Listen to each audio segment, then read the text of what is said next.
Mga paboritong linya ng mga nahuling ng loloko. Pag-usapan natin yan. Ano, game?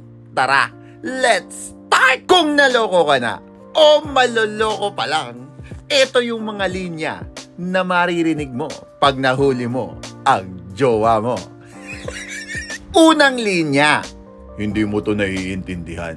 To translate, wait lang, bago ka magalit, kukonfuse muna kita. Anong gusto mong maintindihan ko? Na hindi ka sa akin na kontento? Kaya iba ang bubulat-latin mo? Tangina mo, gago! Linya number 2. Sa kanya lang ako nagkikwento, pero ikaw pa rin ang mahal ko. Emotional support palang hinahanap mo? Ba't side piece ang kinuha mo? Anong pinag-uusapan nyo? Kung anong next na posisyon nyo?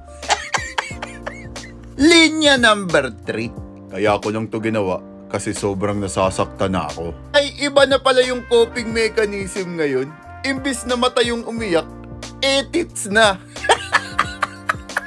Linyada number 4. Hindi ko sinasadya. Ay, wow! Nadulas ka ba pa Bicol para maka-check-in sa Papa Tantan?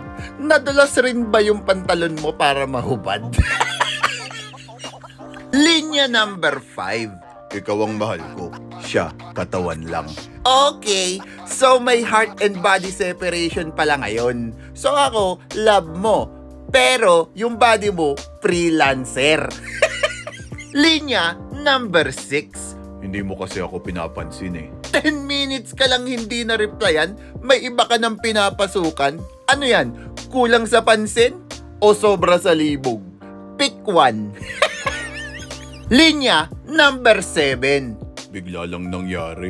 Grabe! Ano to? Lindol? Unexpected? May epicenter? Line number 8. Huwag mo kong iiwan please. Magbabago na ako. Magbabago? Sinasabi mo yan kasi nahuli ka. Paano kung hindi ka nahuli? Di wala. Huling linya, bonus kumbaga. Ito alam ko, ang daming kumagat dito.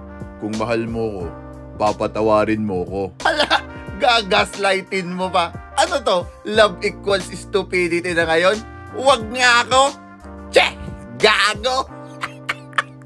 Kung nahuli mong nangangaliwa yung jowa mo, tapos ginamitan ka ng ganung mga linyada, at bumalik ka pa, ba't ka nagpapakatanga? Kung nangyari yan sa'yo, umalis ka na. Ang mga ganyang mga tao, a dime a dozen. Ang dami mo pang makikita. Ba't ka mag-aantay na masaktan ka pa? Di ba?